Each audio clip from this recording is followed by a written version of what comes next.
Yeah, thank you for being here with us today. My name is Miriam Sage-Maas. I work for the European Center for Constitutional and Human Rights. We are doing human rights work through legal means to help affected persons from countries, especially from the Global South, to claim their rights here in Europe and to hold actors to account that are responsible. I want to start with a very brief film on the case that our guest, Asmania and Edi, want to present to you.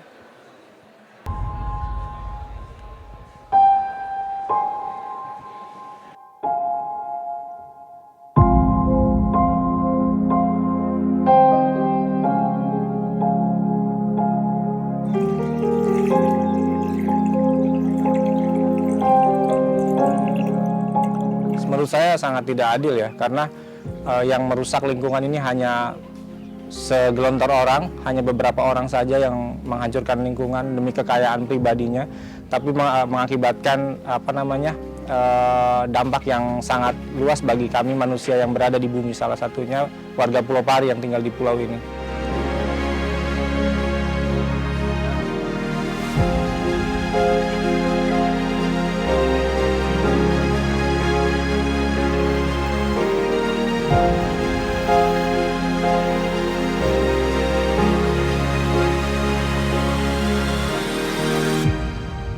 Ya, kekhawatiran saya bersama warga yang ada di Pulau Pari ini ketika rob itu sering terjadi, ya, yang paling besar adalah kekhawatirannya kalau Pulau Pari tenggelam, kami mau kemana dan kami mau tinggal di mana.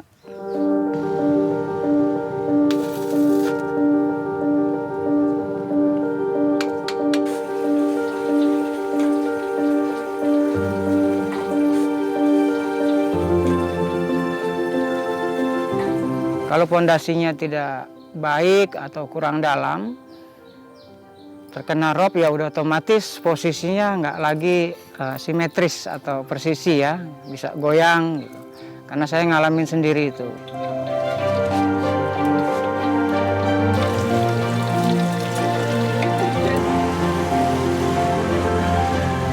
Waktu banjir rob itu kan suami kan otomatis nggak bisa ke laut karena cuaca buruk kan ya.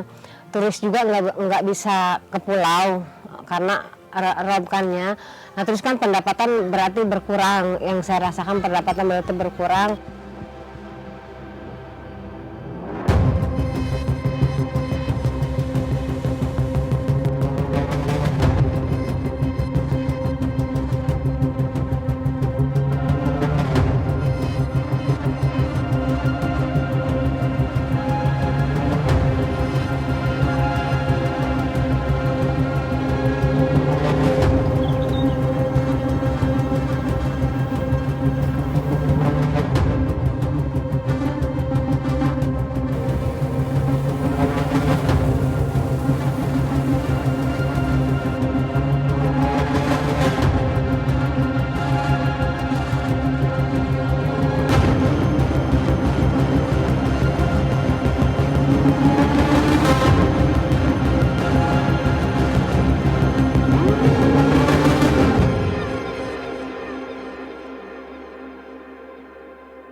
Anda Holcim yang berkontribusi besar terhadap perubahan iklim harus bertanggung jawab atas apa yang Anda sebabkan dan segera mengurangi emisi Anda.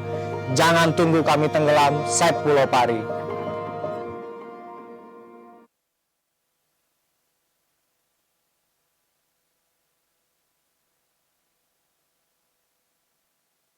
Sorry, you've gotten now some impressions from Pari Island, from which two of the claimants, Asmania and Edi, have been coming to Europe from. And As you can see, climate change is something that we here in Berlin and in Europe may have experienced over the last few years by rising temperatures.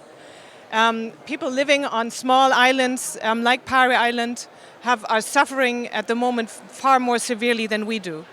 Their life and the basis of their life is very much threatened with the rising sea levels and more unexpected floods that interfere with their life, their economic living, and with their houses.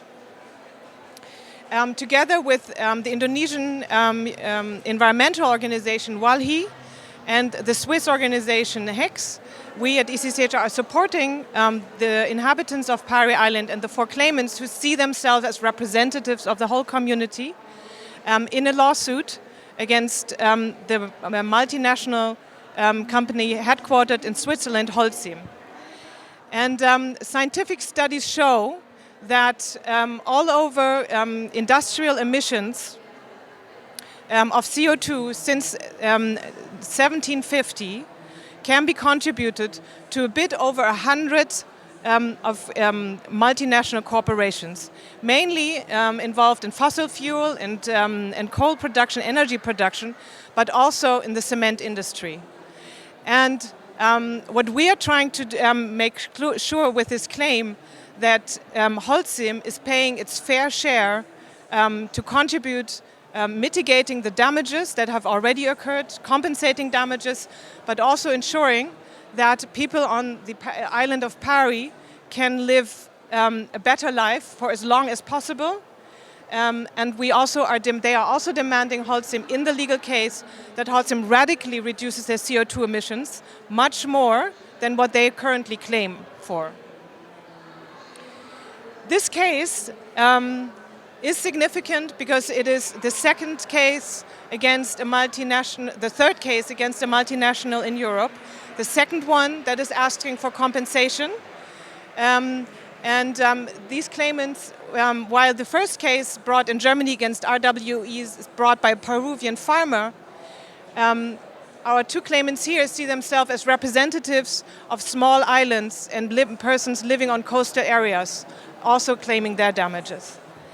They do understand, and we understand ourselves as part of a wider movement that wants to highlight the responsibility of Europe, of European actors, of European states, of European companies, and especially also want to highlight that we bear a historic responsibility. That is, the climate crisis has been caused by our mode of fossil fuel-based industrialized production, and the fact that people living on the global south are suffering far more than we do, although they have contributed far less to the climate crisis, is something that we think we really need to deal with, and it is part also of coming to terms with our colonial past.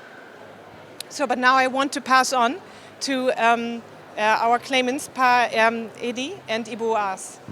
And Parit from WALHI will translate.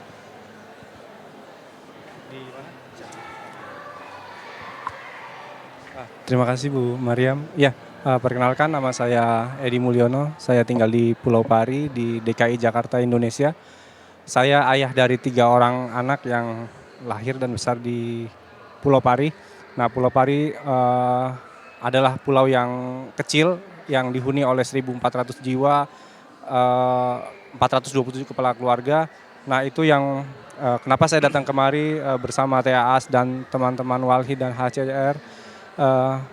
Adalah kami meminta kepada semua kalangan atau semua orang untuk mendukung perjuangan kami untuk keadilan iklim, karena yang terjadi di Pulau Pari adalah pulau kami sering terkena banjir rob, bahkan intensitasnya semakin lama semakin meningkat, bahkan sudah tidak bisa diprediksi lagi gitu kan,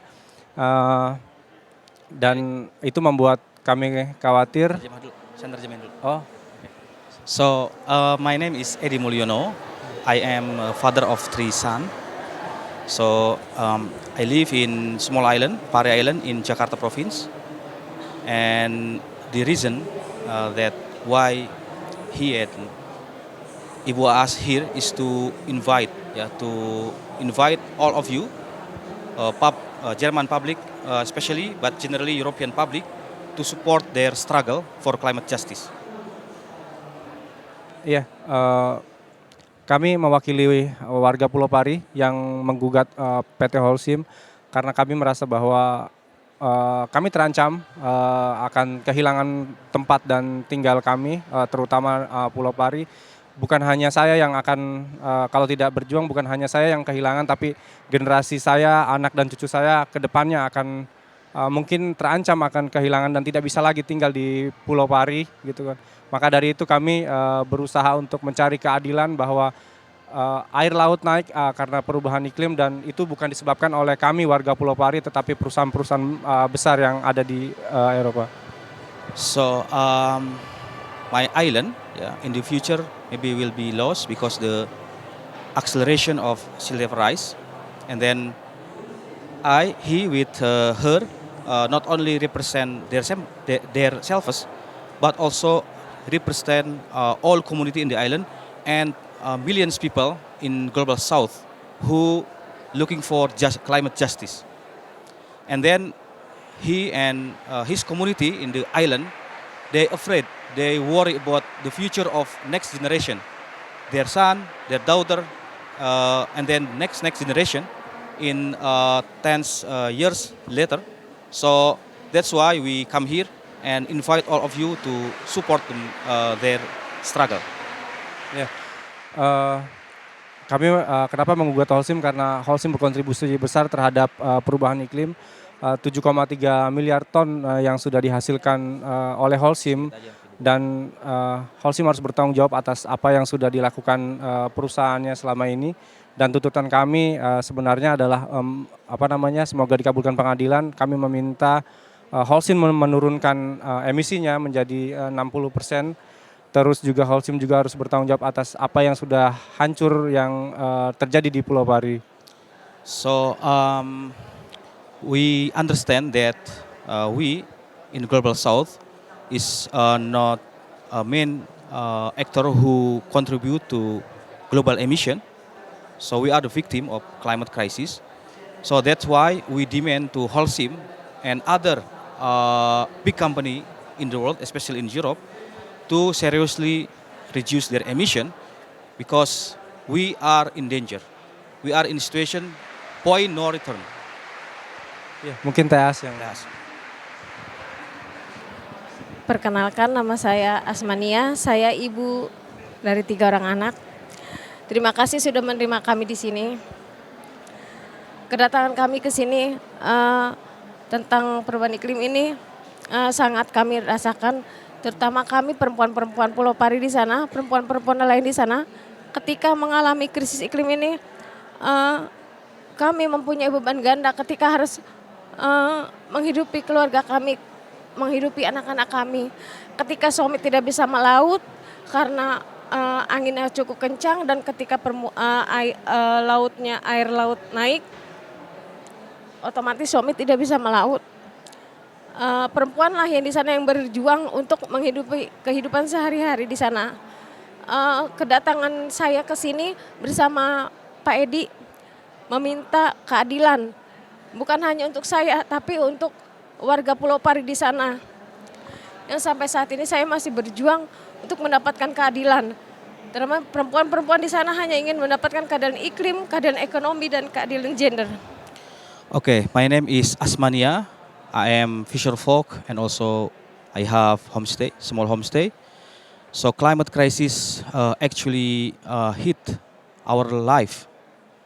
We lost many livelihoods, and when tidal flood come and hit our island, and then the weather become chaotic, our husband couldn't go for fishing.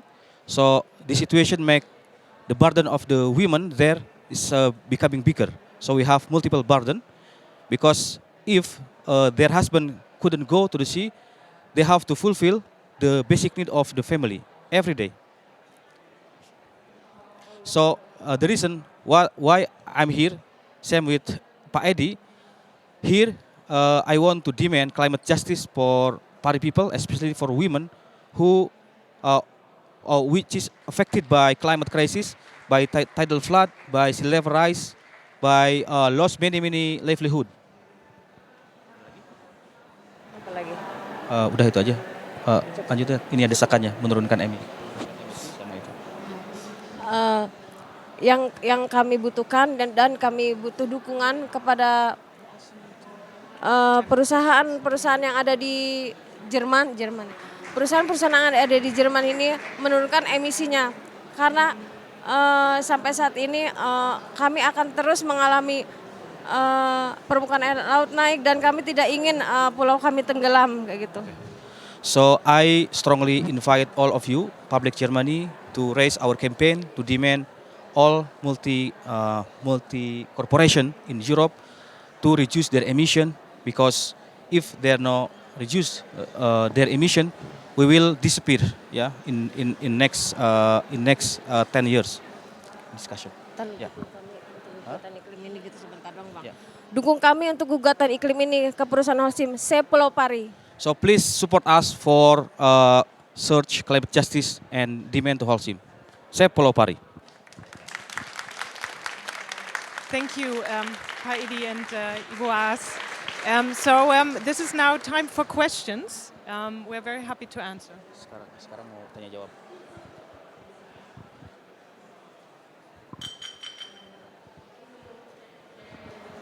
Thank you so much. I was wondering how you decided on suing Holcim of all the companies? Dia nanya, kenapa memilih Holcim dibanding perusahaan lain? Iya, karena yang kita tahu Holcim adalah salah satu perusahaan terbesar di Eropa yang memproduksi emisi, bahkan besar emisinya 2 kali lipat daripada Swiss gitu kan. Nah itu yang menjadikan kami berupaya untuk bahwa Holcim harus bertanggung jawab atas semua yang dilakukannya terhadap perubahan iklim. So why we decide to gain Holcim? Because Holcim is the biggest company represent cement industry, and their produce emission since 1950 more than 7 billion tons. This is same with emission of Switzerland twice. Jadi so twice of Switzerland emission, same with emission which is produced by Holcim since 1950 until now. So this is the reason why we choose Holcim. Dan kami melanjutkan gugatan pertama ada di Belanda dengan kasus minyak bumi ya. Dan di Peru dengan kasus batu bara. Sekarang kami di Pulau Pari dengan industri semen Holcim. So actually we continue the struggle of our brother in across the world. The first is in Netherlands. So they sue Shell, oil and gas industry. And the second one, the Peruvian farmer, they sue RWA, is energy and coal biggest in German, I mean here. And then the third one is Holcim. So we continue the struggle of our brother in across the world. And in Netherlands, they represent oil and gas industry, the biggest oil gas industry. And in Peru, RWA represent energy and coal industry. So we sue the represent of cement industry, the biggest cement industry in the world.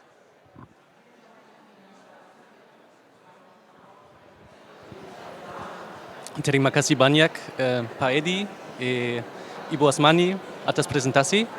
And now we'll continue in English because my Indonesian unfortunately is not good enough. But I want to thank you so much and also pay you my respect for coming here all the way and tell us your story.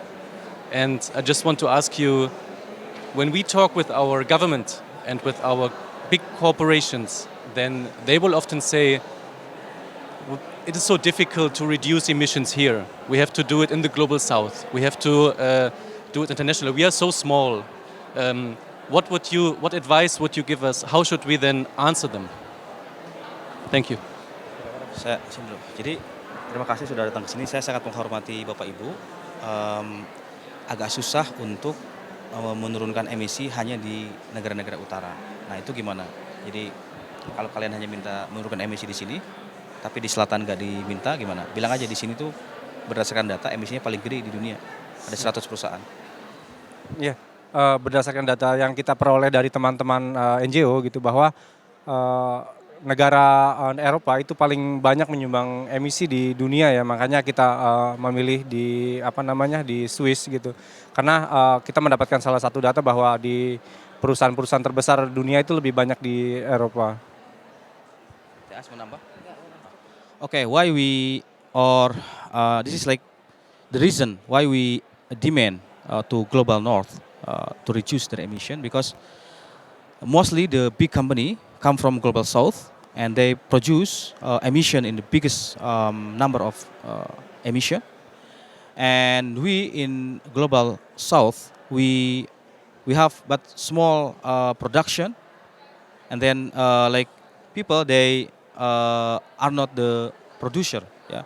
So that's why we demand to biggest industry in global north to reduce their emission, because they have a big money, big resources, yeah, and they have many like factory in many worlds, in many countries. So I think our demand is relevant to demand global north. I mean the industry in global north to reduce their emission. Probably to add on this also, what we would be arguing is that legally speaking, it is a very common concept that if there are several contributors to one harm caused, you can only bring your claim towards one. And obviously climate change and our climate crisis has been contributed to by many different corporations, and there are many different actors. So you can, and we do not accept that they go behind saying, well, we only contributed so and so many percent, which is a small amount of money, small amount percentage, because we think everyone needs to pay their fair share.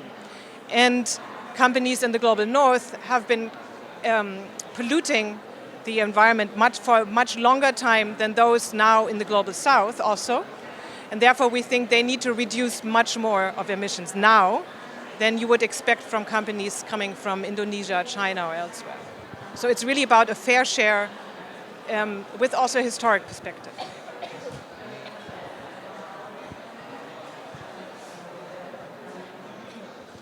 Many thanks also that you come here. I have a simple question to understand even the basics of your very good doing. Because I understood your doing in that way that in the global north you have much more possibility to have success. But other countries like China and Asia have also a big CO2 emission. And I would understand what has to change that you also try to get your rights also in countries like China. What has to change?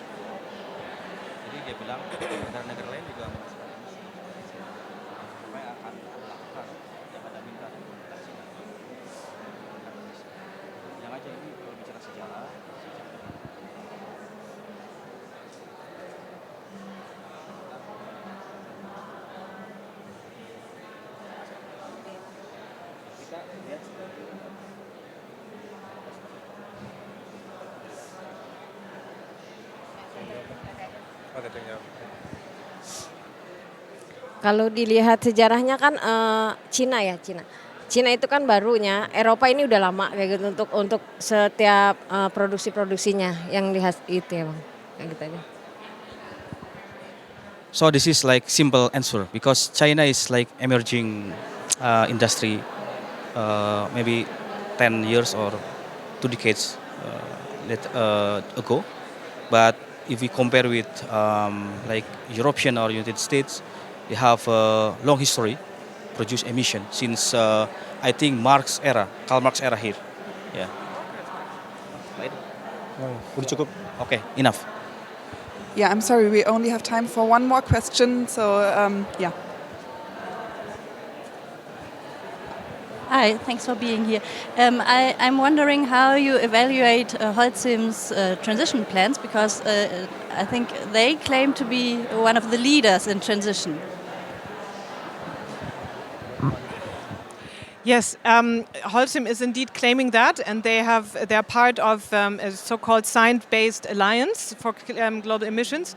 We do not agree with the calculations they are doing, because first of all, they are targeting a net reduction, which means if they are, as a profit-driven company, are pursuing growth, that means that potentially they are not even really reducing their CO2 emissions if it's net. So we are saying there must be an absolute reduction of CO2 emissions, which really means also, obviously, substantially changing the business model, which then also means for all of us substantially changing our lifestyles and how we build, how we live, how we think cities, which again we believe is necessary if we want to actually tackle the climate crisis. It really needs a substantial rethinking and not just some green calculation of the emissions.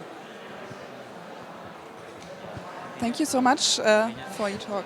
Yes, so I wanted to say if there are more questions, we have a booth just across here, and our claimants will be around also with a translation, so we'll be very happy to further discuss with you, and we understand there are many complex questions. The China question is a good one. We can discuss further.